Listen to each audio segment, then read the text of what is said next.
জিকা আৰু আলু এনেকৈ কাটি ল'লোঁ, কাটি পেলাই পানীতে বইল কৰিম। আজি বইল মাছৰ জোল বনাম।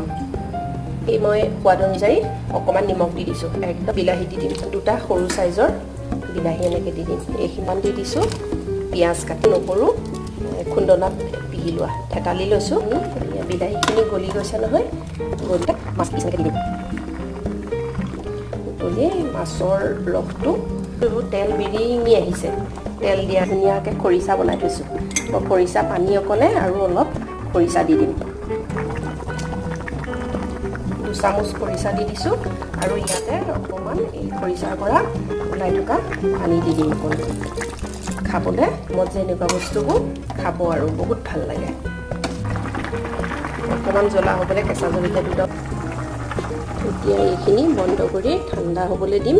তাৰপাছত গৰম গৰম ভাতৰ লগত পৰিৱেশন কৰিম। আপোনালোকে ভিডিঅ'টো